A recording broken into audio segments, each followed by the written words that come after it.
The Poison Song, Book 4. Acra sat by the hearth in Tay's room, reading her book by the fire. It concerned some minutiae of theosophy that she did not believe in, but nevertheless found morbidly compelling. When the door opened and she heard Tay enter, she finished the paragraph she was reading before looking up. "I've been here for hours, darling. If I knew you were going to be so late, I would have brought more books," she giggled. When she saw Tay's face and the state of his clothing, her manner lost all frivolity. "What happened to you? Are you all right?" "I've been to see my old childhood nursemaid, Ediba," he said in a strange voice. It was a sudden change of plans. I hadn't realized she was in Mournhold. "I wish I had known where you were going," she said, rising slowly from her chair. "I would have loved to have met her." "Well, it's too late now. I've killed her." Acra inhaled deeply, studying Tay's frozen face.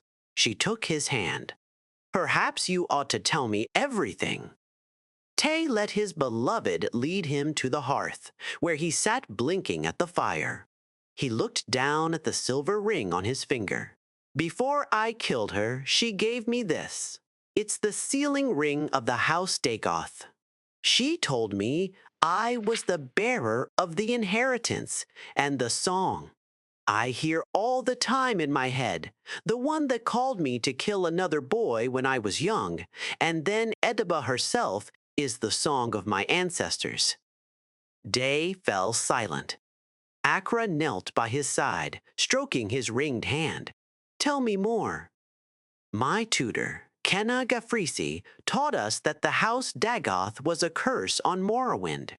He said that when they were all destroyed at the end of the war, the very earth itself breathed in relief."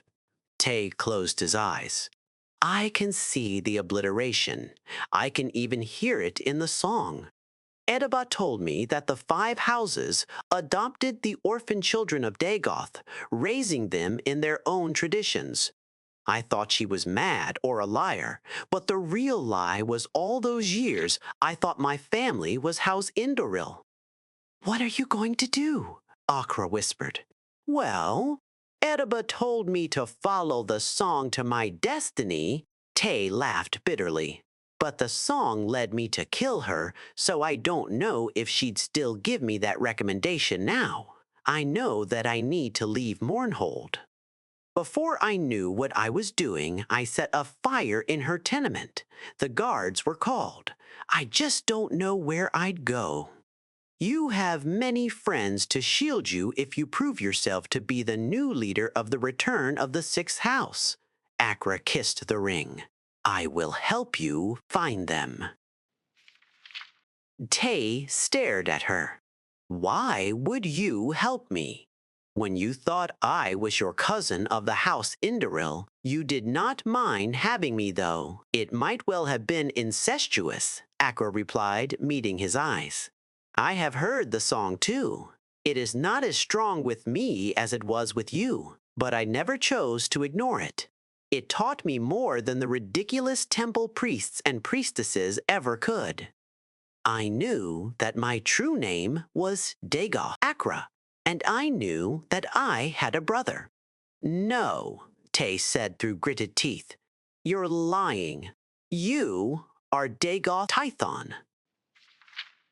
Tay shoved Acra hard against the wall and ran from the room. As he fled through the hall, he heard the sound of Calcorith's footfall on the stairs behind him, a percussive instrument in the song that was rising in his heart and head. "Cousin," the senior initiate was saying, "have you heard about the fire?" Tay unsheathed his dagger and turned, burying it to the hilt in Calcorith's throat. "Cousin," he hissed, "I am not your cousin." The streets of Mournhold were lit by the red glow of the tenement fire, spreading through the tight alleyways by a steady and intense gust of wind. It was as if Dagoth himself was looming over the city, fanning the flames his heir had struck.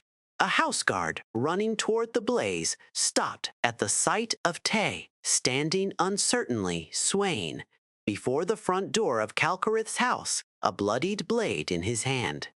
"What you done, Sergio?" Tay ran for the forest, his cape whipping behind him by the force of the howling wind. The guard clambered after him, sword drawn.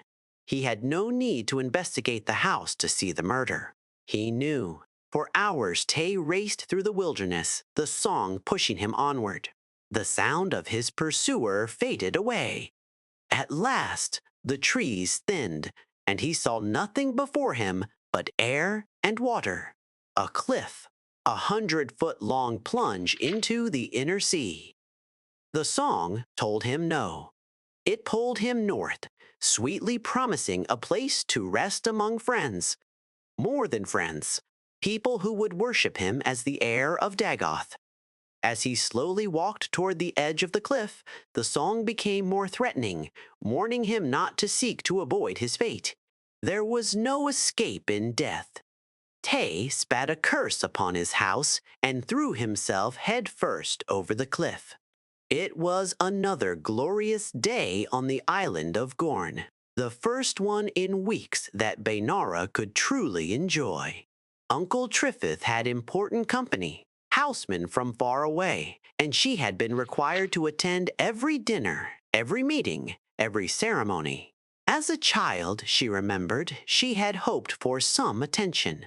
Now nothing was more blissful than time away from her duties. There was only one thing she wanted to do that she had to do indoors, and that was writing a letter to her cousin. But that could wait until the evening, she told herself. After all, he had not written her in many days.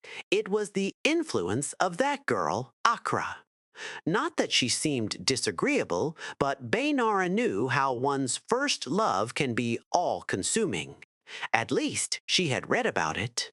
As she walked idly through the wildflower meadow, Baynara was so distracted with her thoughts that she did not hear her maid Hilma calling. She was quite startled when she turned to see the young servant running up. "Sergio," she said breathlessly, "please come. Someone has washed up on the shore. It's your cousin, Sergio Indoril. Tay."